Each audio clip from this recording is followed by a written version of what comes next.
Welcome to Coruzant Technologies, home of the Digital Executive Podcast. Welcome to the Digital Executive. Today's guest is Shanna Adamick. Shanna Adamick embodies audacious optimism as a way of life. As an executive for Oracle, she has dedicated over 2 decades to leading corporate philanthropy, global nonprofit work, and community engagement at the intersection of healthcare and technology. Her optimism fuels her personal drive for a healthier, more equitable world where intelligent and connected healthcare is a reality. Shanna's story transcends professional accomplishments. It's a testament to the indomitable human spirit. Her journey took an unexpected turn when she faced a rare, benign, yet life-threatening brain tumor diagnosis. Now partially deaf, but with an unyielding spirit, she emerged as a survivor. As a result of this experience, Shanna's health journey became a source of strength, refining her optimism and deepening her commitment to the change needed in healthcare. Shanna is also a former NFL cheerleader for the Kansas City Chiefs and was a proud athlete for the organization for 8 seasons. Now, as a speaker and published author, she channels her energy into storytelling to ignite hope and spark change. Well, good afternoon, Shanna. Welcome to the show. Hi. I'm so excited to be here. Thank you so much, Brian. I appreciate it. Absolutely. Love the energy, love the joy. Starting out a day with a podcast is one of my favorite things in the whole world, and get to talk to someone locally today. Normally I'm traversing the globe, 50 countries plus now, but do appreciate that. I have to tell you too, I love that you're local as well. Yeah, it's always nice to come back to Kansas City virtually because I'm always doing these all over the world. So thank you. And Shanna, jumping into your first question here, you've had an extensive career at Oracle, formerly known as Cerner, leading corporate philanthropy and community engagement. How has your philosophy of audacious optimism shaped your approach to your professional roles? Yeah, absolutely. I love that question. And, I have had quite the career there. And, collectively, it's been about 22 years, actually. And, I started just soon after I got out of college, grew my career within a small foundation that was attached to the corporation at that time, called Firsthand, and one that boomed into a much bigger foundation, a global foundation focused on pediatrics and removing barriers to healthcare for children around the world. And then we were able to make the shift into, the second largest acquisition of its kind in healthcare IT with Oracle and moving into Oracle. And, there's such a value in what we're doing and what we're bringing to healthcare from a philanthropic view and also, from that social impact view. And we were able to grow and expand and evolve our foundation into Oracle Health Foundation. And so through that time, I say it in such a short way that it seemed like, it just kind of happened. And here's this natural ladder that just occurred. But through that time, it's honestly, Brian, it's felt like 6 or 7 or maybe even 8 different careers. There has been so much movement and so much change and so much growth, so much opportunity. So many challenges too along the way that I've really had to have been tested. I've had to apply this deep understanding of what optimism is and how to actually approach optimism, not in a way that makes you feel like, I feel positive or I feel happy in these moments. Because during moments of change, you don't always feel positive or happy, but really tapping into it in this odd way that is gritty, that is bold, that is finding that hope and that confidence in the future, even when you don't really know what step is next. And so that's, it's been a journey along the way, but I've really learned that as someone who's grown in her own career, and then 2, as a leader of people. And there's been lessons learned over and over again, but audacious optimism has really been a thread through my entire life and my career being one of them. That's awesome. And we're going to jump into some of those challenges here in a second, but I appreciate you highlighting that with growth comes challenges. And sometimes you got to put a smile on and sometimes you don't have to put a smile on, but absolutely. But I appreciate the backstory. I really do. So Shanna, jumping into your next question then, your personal health journey, including surviving a rare brain tumor, is incredibly inspiring. How has this experience influenced your professional focus and your commitment to help others? Yeah.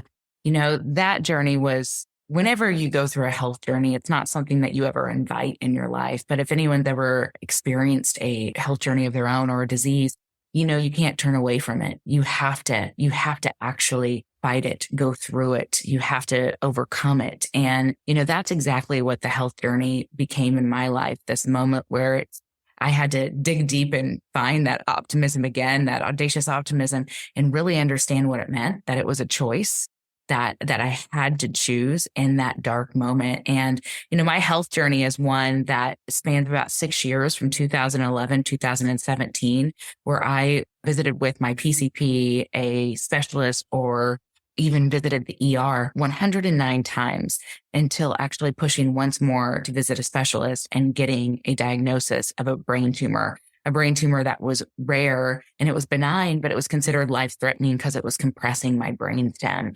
And then exercising my right as a patient and getting a second opinion, one that changed my story, I think, and just really saved my life. I'll never forget those that sitting across from the doctors that I went to, and they looked at me and they said, "This is going to be a big surgery with a big outcome. You're going to go to sleep, you're going to wake up, and you're going to get your life back."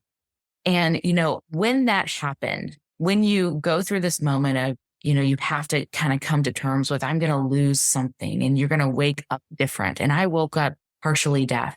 I woke up with paralysis on my right side. I woke up, having to relearn some things and to regain my confidence and to get to know myself again.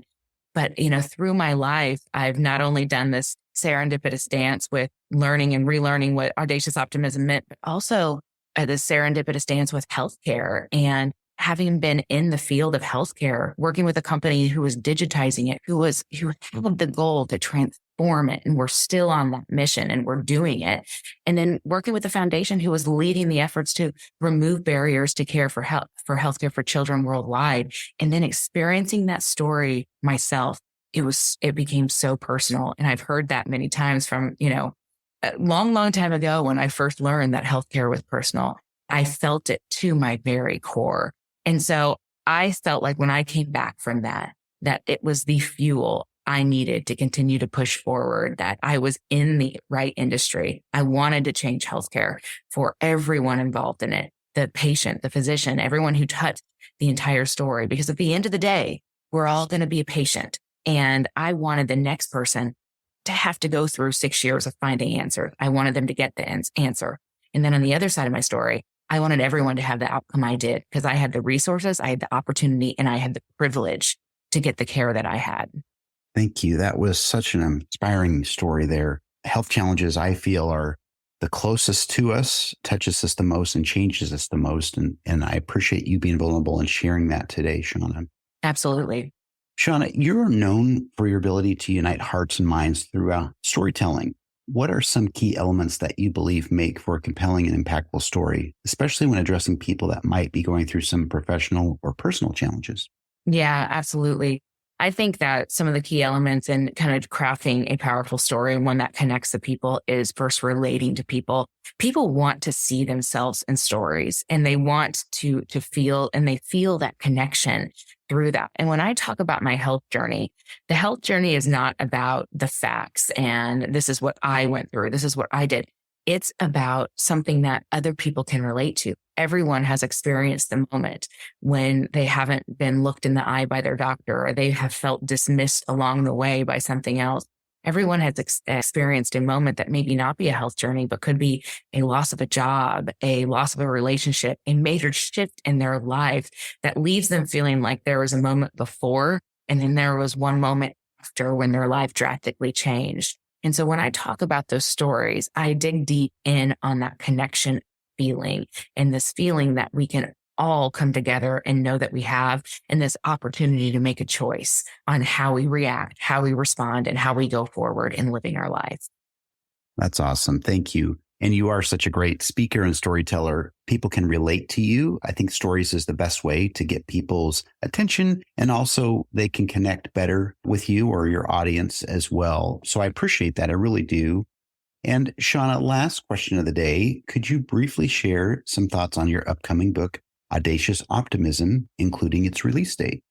Absolutely. Well, I'm so excited. This was one of those bucket list things that was in my heart and in my mind for years. And as I was journaling through my health journey and other points in my life, it just kind of all came together. This book is built on the idea that adversity can be a catalyst for transformation. And so I take the story of my health journey, plus other stories and, the younger part of my life, and then going into that. And I pulled this thread of optimism through. And then this moment where I really found audacious optimism. And that's that gritty optimism that I talk about, that it's like you're finding that and you're choosing it in the darkest place. It's a choice. It's about trusting yourself. It's about embracing the unknown. It's about tapping in to mental toughness. I also talk about in there my time as a professional athlete, as a cheerleader for the NFL, for the Kansas City Chiefs, and how that all ties into everything that has built what I consider me, and finding me and all that in my journey, and how I live my life as a choice of practice and a strategy as an audacious optimist. And so that book is really something that I started as just something that I was doing for myself and my family. And then it became much more, and it started to become about these people I was connecting with. And so it really is for anybody who's ever experienced a moment where they need to be able to choose hope and confidence in their future. And I hope everyone does. And so Audacious Optimism is a labor of love, and the release date, it's actually on pre-sale right now. You can buy that on, whether it be Amazon, Barnes & Noble, there's several other outs.